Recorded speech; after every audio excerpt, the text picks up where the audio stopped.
এই জলবায়ু পরিবর্তনের এইটা আমাদের রোধ করতে হবে। যদি সেটা না রোধ করতে পারি বাংলাদেশের জন্য বড় ধরনের দুর্যোগ অপেক্ষা করছে। আগামী 5 জুন বিশ্বব্যাপী পরিবেশ দিবস পালন করা হয়। এই 5 জুন সামনে রেখেই ইসলামী ছাত্র শিবির প্রতি বছরই মাসব্যাপী বৃক্ষরোপণ কর্মসূচি ঘোষণা করে থাকে। আমাদের সামনে ঈদুল আজহা থাকার কারণে ইসলামী ছাত্র শিবির সেই ঘোষণাটি আজকে দেওয়ার জন্যই মূলত এই আয়োজন করা হয়েছে। আজকে ঢাকা মহানগর পশ্চিমের উদ্যোগে যে বৃক্ষ র্যালি এবং তৎপরবর্তী বৃক্ষ বিতরণ কর্মসূচির আয়োজন করা হয়েছে, সেখানে আমাদের পক্ষ থেকে কিছু মেসেজ আমরা জাতিকে দিতে চাই। আপনারা নিঃসন্দেহে জানেন বাংলাদেশের জলবায়ুর পরিবর্তন এবং আবহাওয়াজনিত যে পরিবর্তনগুলো হচ্ছে তার ফলশ্রুতিতে এই দেশে মানুষের জন্য বা উপকূলীয়বর্তী এলাকাগুলোতে অনেক বেশি বিপর্যয় নেমে এসেছে। গত বছরও আমাদের দেশে সর্বোচ্চ 43% তাপমাত্রা রেকর্ড করা হয়েছে চুয়াডাঙ্গায়। ধারাবাহিকভাবে সমুদ্রের পৃষ্ঠের উচ্চতাগুলো বেড়ে যাচ্ছে এবং সমুদ্র তীরবর্তী অঞ্চলগুলোতে আমরা দেখতে পাচ্ছি ধীরে ধীরে তার পরিমাণ, সমুদ্রের তীরবর্তী এলাকাগুলোতে পানির পরিমাণ বেড়ে যাওয়ার কারণে নানা ধরনের দুর্যোগ, জলোচ্ছ্বাস, শিরোর, আইলার মতো দুর্যোগগুলো ঘটছে, যার ফলশ্রুতিতে উপকূলীয় এলাকার মানুষগুলো অনেক বেশি দুর্যোগের মধ্যে তাদের দিনাতিপাত করতে হচ্ছে। এবং এটা ধারণা করা হচ্ছে, যারা আবহাওয়া নিয়ে গবেষণা করেন তারা প্রেডিকশন করে বলেছেন আগামী 2050 সালের মধ্যে বাংলাদেশের উপকূলীয় এলাকাগুলোর 17% পানির নিচে তলিয়ে যেতে পারে, যার ফলে এখানে প্রায় 9 থেকে 15 লক্ষ মানুষ যারা বাস্তুচ্যুত হবে, যাদের কর্মসংস্থান তারা হারাবে। এটা আমাদের জন্য অনেক বড় দুর্ভোগের বিষয় এবং দুর্ভাগ্যের বিষয়। বাংলাদেশের আবহাওয়া পরিবর্তনের কারণে আমরা আরও বেশি বিষয়ের সাথে লক্ষ্য করছি এদেশের জনগণের জীবনযাত্রার মান পরিবর্তন হয়ে যাচ্ছে। হিট স্ট্রোকের পরিমাণ বৃদ্ধি পাচ্ছে, প্রাকৃতিক দুর্যোগের পরিমাণ ধীরে ধীরে বৃদ্ধি পাচ্ছে। এই প্রাকৃতিক দুর্যোগের কারণে আমরা দেখছি প্রতি বছরই উপকূলীয়বর্তী এলাকার মানুষের মধ্যে তারা বাস্তুচ্যুত হচ্ছে, তাদের কর্মসংস্থান হারাচ্ছে, তারা নিজেদের ঘর বাড়ি বাদ দিয়ে ঢাকাসহ শহরের এলাকাগুলোতে তারা পাড়ি জমাচ্ছে। ধীরে ধীরে বেকারের পরিমাণ বেড়ে যাচ্ছে। এই জায়গা থেকে প্রতিরোধ করার জন্য সরকারকে আশু পদক্ষেপ গ্রহণ করতে হবে।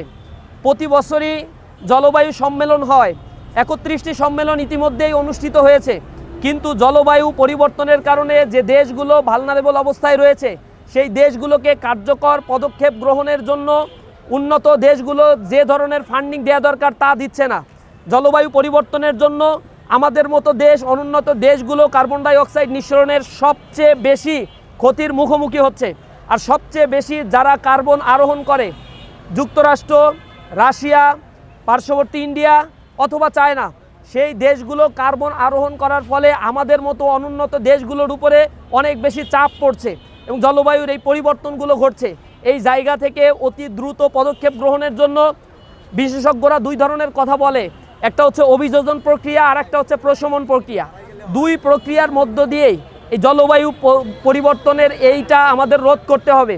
যদি সেটা না রোধ করতে পারি বাংলাদেশের জন্য বড় ধরনের দুর্যোগ অপেক্ষা করছে। আমরা আহ্বান জানাই জনগণের কাছে, আমরা জলবায়ুর এই ক্রমবর্ধমান যে ঊর্ধ্বগতি এবং যাতে জনজীবন বিপর্যস্ত হয়ে পড়ছে, 40 ডিগ্রি সেলসিয়াসের উপরে গ্রীষ্মকালীন সময়ে তাপমাত্রা বৃদ্ধি পাচ্ছে, এগুলো রোধ করার জন্য কার্যকর ব্যবস্থা গ্রহণ করতে হবে। সেক্ষেত্রে শুধুমাত্র সরকারের ব্যবস্থা গ্রহণ করলে হবে না, জনগণেরও এখানে দায়বদ্ধতা আছে। এ কারণে আমরা বাংলাদেশের শহরগুলো এবং প্রত্যন্ত এলাকাগুলোতে বৃক্ষরোপণ কর্মসূচি গ্রহণ করেছি। ইসলামী ছাত্র শিবির প্রতি বছরই এই বৃক্ষরোপণ কর্মসূচি ঘোষণা করে এবং তাদের যে জনশক্তি রয়েছে, লক্ষ লক্ষ জনশক্তিকে আমরা এই ব্যাপারে নির্দেশনা দেই। প্রতিজন জনশক্তি একটি করে ফলজ, একটি বনজ এবং একটি ঔষধি, টোটাল 3টি করে বৃক্ষরোপণ এবং বৃক্ষের চারা তারা বিতরণ করবে। এবং শহর এলাকাগুলোতে যেখানে বৃক্ষের চারা রোপণ করার মতো পর্যাপ্ত জায়গা নাই, সেখানেই ছাদগুলোকে ব্যবহার করে, রেলিংগুলোকে ব্যবহার করে আমরা যেন বনায়ন অথবা সুষ্ঠু ব্যবস্থাপনার মধ্য দিয়ে এই বৃক্ষের চারাগুলো রোপণ করতে পারি। বাংলাদেশের যে পরিমাণে বনায়ন থাকার কথা ছিল, আপনারা জানেন একটা দেশের ইকোসিস্টেমকে ধরে রাখার জন্য, প্রাকৃতিক ভারসাম্যকে ধরে রাখার জন্য 25% ন্যূনতম বনায়ন প্রয়োজন। সরকারের হিসেব অনুযায়ী বাংলাদেশে মাত্র 12% বনায়ন রয়েছে, কিন্তু বেসরকারি হিসেব অনুযায়ী এই বনায়নের পরিমাণ 9%-রও নিচে রয়েছে। সুতরাং এটা একটা দেশের জন্য অনেক বড় ক্ষতির কারণ হয়ে যেতে পারে।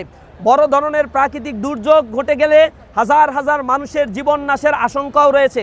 সেই জায়গা থেকে জনগণকে এগিয়ে আসতে হবে।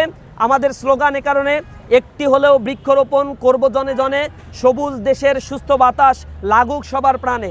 আমরা একটা হলেও প্রতি জনগণ যেন বৃক্ষরোপণ করি, এ ব্যাপারে উদ্যোগী হতে হবে।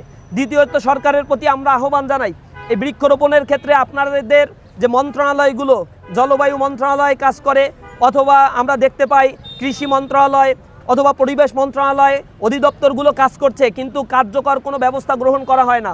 এখানে তাল গাছ রোপণের জন্য একবার কর্মসূচি গ্রহণ করা হয়েছিল, কিন্তু সেই তাল গাছ কোথায় রোপণ হয়েছে আর টাকা কোথায় গিয়েছে এটা আমরা জানি না।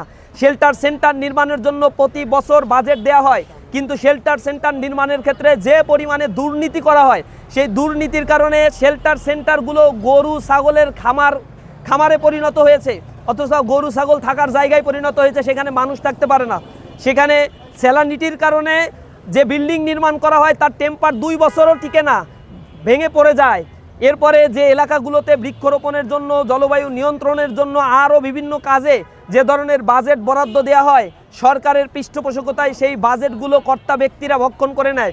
জনগণের প্রতি তারা দায়বদ্ধতা দেখায় না, এবং সেই জায়গায় যে ধরনের পদক্ষেপ গ্রহণ করা দরকার, যে ধরনের ট্রান্সপারেন্সি গ্রহণ করা দরকার ছিল, তা আমরা গ্রহণ করতে দেখি না। সরকারের প্রতি আমরা আহ্বান জানাই, এই দেশ আপনার, এদেশ আমার, এদেশের সকল নাগরিকের অধিকার হচ্ছে তার বেঁচে থাকার অধিকার। সুতরাং সুষ্ঠুভাবে বেঁচে থাকার জন্য, এই আবহাওয়ার যে পরিবর্তন সেইটা ধরে রাখার জন্য আমাদেরকে চেষ্টা করতে হবে সকলেই নিজ নিজ জায়গা থেকে। আমরা সেই আহ্বান, উদাত্ত আহ্বান সকলের কাছে জানাই, এবং ইসলামী ছাত্র শিবির 1 জুন থেকে 30 জুন পর্যন্ত 1 মাসব্যাপী এই বৃক্ষরোপণ কর্মসূচির উদ্বোধন ঘোষণা করছে এবং বৃক্ষরোপণ কর্মসূচি ঘোষণা করছি। আমাদের কর্মসূচির মধ্যে আমরা বলেছি প্রতি জনশক্তি এবং প্রত্যেকের কাছে কাছে গিয়ে আমরা বৃক্ষরোপণের ব্যাপারে সচেতনতা তৈরি করব, নিজে বৃক্ষরোপণ করব এবং অন্যকে বৃক্ষরোপণের ব্যাপারে উৎসাহিত করব। এছাড়াও পরিবেশ দিবসকে কেন্দ্র করে বিভিন্ন ক্যাম্পাসে পরিষ্কার পরিচ্ছন্নতা অভিযান পরিচালনা করা, এবং যে ধরনের প্লাস্টিক বর্জ্যগুলো ব্যবহার করা হচ্ছে যা আমাদের পরিবেশের জন্য ক্ষতিকর, সেই প্লাস্টিক বর্জ্যের ব্যাপারে ক্যাম্পেইন করা। মাদকের বিরুদ্ধে আমাদের ক্যাম্পেইন করতে হবে। মাদক একটা সমাজের জন্য অভিশাপ। এছাড়াও বিভিন্ন ধরনের যানবাহন ব্যবহারের কারণে কালো ধোঁয়া আমাদের পরিবেশের ক্ষতি করে ফেলছে। এই কালো ধোঁয়া যাতে আমাদের পরিবেশের ক্ষতি করতে না পারে, এ ব্যাপারে কালো ধোঁয়া যে সকল যানবাহন থেকে নির্গত হয়, সে সকল যানবাহনের ব্যাপারে শক্তিশালী অবস্থান নেওয়ার জন্য সরকারকে আমরা আহ্বান জানাবো। এবং সারা দেশব্যাপী আমাদের এই বৃক্ষরোপণ কর্মসূচি চলবে, এবং আমরা এই ক্যাম্পেইনগুলো মাসব্যাপী করব, যাতে পরিবেশের ভারসাম্য এবং সমাজের ভারসাম্য রক্ষার ক্ষেত্রে আমরা সকলে নিজ নিজ দায়বদ্ধতার জায়গা থেকে কাজ করতে পারি। আমরা আহ্বান জানাবো সরকারকেও এই ক্ষেত্রে এগিয়ে আসার, অন্য সকল ছাত্র সংগঠনগুলোকে আমরা আহ্বান জানাবো এই ক্ষেত্রে এগিয়ে এসে কাঁধে কাঁধ মিলিয়ে এই দেশ গঠনের জন্য এবং এই পরিবেশের ভারসাম্য রক্ষার জন্য যেন আমরা কাজ করতে পারি।